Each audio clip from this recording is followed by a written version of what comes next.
बोलिए सदगुरुदेव की जय। सदगुरु कबीर साहब की जय। सदगुरु भोलाराम जी साहब की जय। हेमाराम जी साहब की जय। गंभीराम जी साहब की जय। संत बस्तीराम जी साहब की जय। गुंजारदास जी साहब की जय।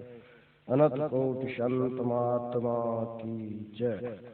अखिल विश्व विख्यात वंदनीय संत सम्राट सदगुरु कबीर साहेब के अनुयायी संत परंपरा में परम वितरागी आत्म तत्ववेता परम सिद्ध योगी संत भोलाराम जी साहेब का नाम अग्रणीय है।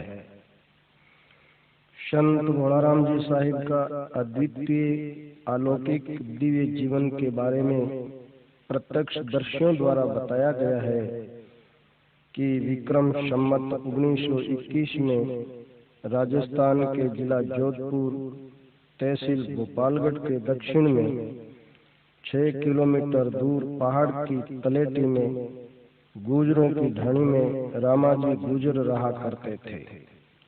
ऊंट भेड़ व बकरी पालन का काम मुख्य धंधा था।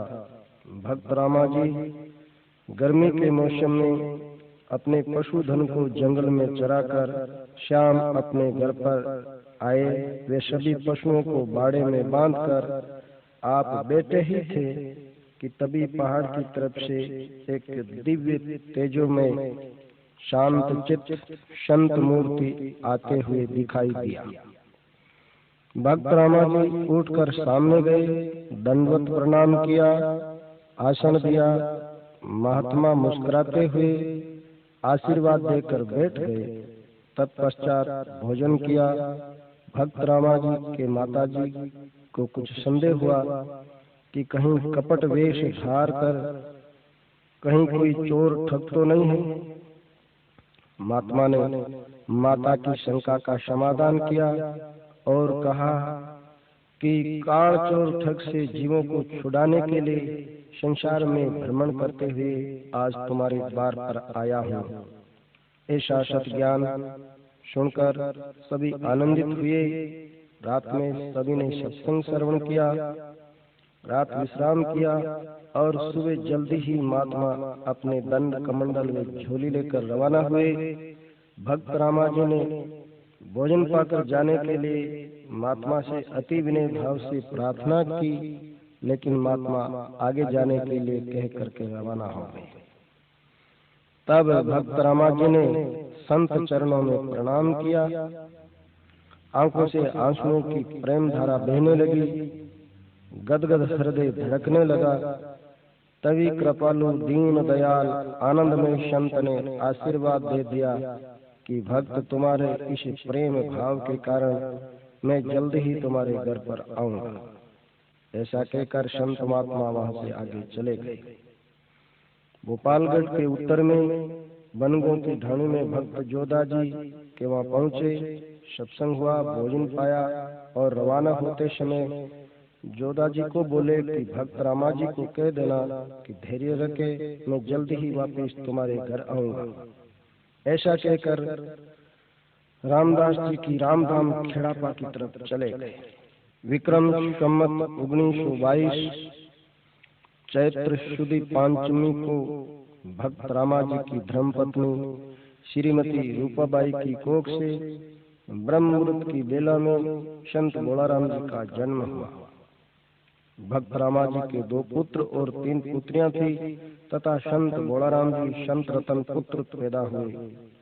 परिवार में सबसे छोटे व सुंदर मनमोहक रूप होने के कारण सभी बड़ा प्यार करते थे। जैसे जैसे बड़े हुए और जीवन में निखार आने लगा, तभी लगभग 5 वर्ष की आयु में बाल विवाह देवनगर में कर दिया। आयु बढ़ती गई, जीवन धीर गंभीर होने लगा। त्याग, तपस्या, ज्ञान विराट का भाव अंदर से जगने लगा। एकांत प्रिय शांत भाव व उपरति ने जीवन को भक्ति में बना दिया। लगभग 20 वर्ष की उम्र में जब जवानी की दहलीज पर पहुंचे, उधर ससुराल वाले देवनगर में भी लड़की बड़ी हो गई थी, तो मुकलवा का दिन तय हुआ। सुहाग के लिए चूड़ा पहनाने का रिवाज, और नजदीकी में गोपालगढ़ का ही बाजार था। लड़की के माता पिता देवनगर से गोपालगढ़ जाने के लिए रामाजी के धनी पहुंचे। भोजन किया और बर्तन साफ करने के लड़की बाहर आई। तब संत बोलाराम जी ने माताजी के बक्सा से नई चुनरी निकालकर बाहर खड़ी लड़की को ओढ़ा कर बोले कि भजन करना हो तो ये मानव जीवन है, अन्यथा तुम्हारी मौज। ऐसा कहकर घर के पीछे से निकलकर पहाड़ में चले गए। माता पिता लड़की को लेकर वापस घर चले गए और उधर भोलाराम जी का जीवन अब साधु संगत में बीतने लगा। पिता के घर पर अपने कर्तव्य का पालन करते हुए जहाँ तहाँ संत महात्मा आते जाते उनकी सत्संगत करते, सेवा करते, भजन करते करते जोधपुर में बाजी के तालाब कबीर आश्रम में पहुंचे। संत हीरादास जी विराजते थे।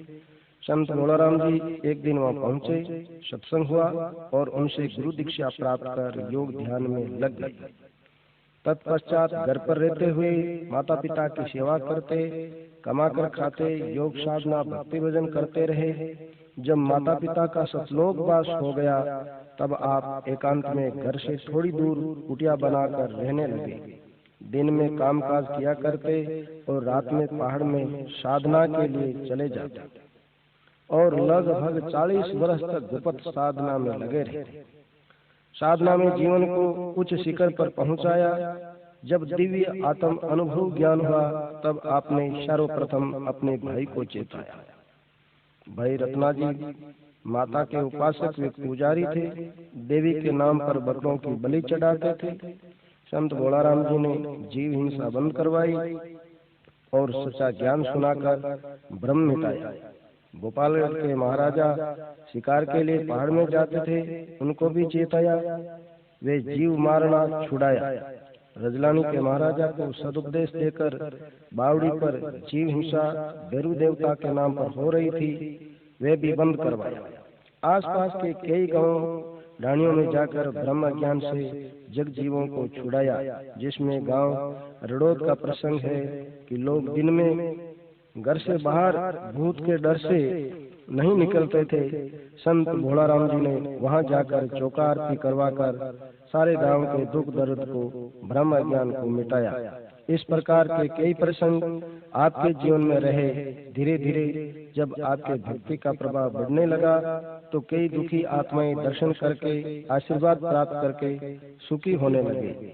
कई लोग आपके शिष्य बनकर ध्यान सुमरन करने लगे, जिनमें आपके 5 त्यागी साधु शिष्य हुए।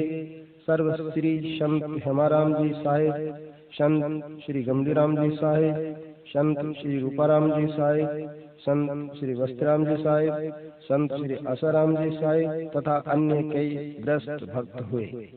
इस प्रकार से आपका ज्ञान प्रचार बढ़ता गया और आप उस परम सत्ता की परम स्थिति में आरूढ़ होने लगे। भक्ति भजन से ओतप्रोत आत्मा जब सर्वव्यापक में समाहित होती है तब वे साकार अस्तित्व को छोड़कर निज आत्म सत्य स्वरूप में स्थित होते हैं। इसी प्रकार संत भोलाराम जी ने भी नश्वर पंचभौतिक मानव चोला को त्यागने का निर्णय कर लिया। दिव्य महा महोत्सव जीवित समाधि की बात अपने दीदी शिष्यों को बताई तथा प्रगट धाम पर पहले समाधि खुदवाई और तैयारी होने लगी। आम लोगों को भनक पड़ गई और भीड़ जुटने लगी। आपने वे समाधि नारियल रखकर बंद करवा दी और 2 महीने बाद में पहाड़ के ऊपर देवरी मचाल के नाम प्रसिद्ध चोटी पर खुदवा कर तैयार करवाया। विक्रम संवत 1992 चैत्रवदी एकादशी को आपने सभी प्रमुख संत ग्रस्त शिष्यों को बुलाकर आत्म ज्ञान सुनाया और आज्ञा दीनी कि आज तुम लोग जितना आनंद मनाना चाहते हो वे मनाओ। मैं आज अपने आनंद धाम सतलोक की तैयारी कर चुका हूँ। गुरु आज्ञा से शिष्यों ने अच्छे भोजन पकवान मिठाई फल आदि बांटे। बारात की तरह घंटा शंख सेनाई की आवाज हुई। नए वेश को धारण करके घाट पर बैठकर पहाड़ पर जाकर सभी शिष्यों की मौजूदगी में सतनाम सतगुरु सत कबीर सत साहेब की धुन करते करते सुन में जीवित समाधिस्थ हो गए।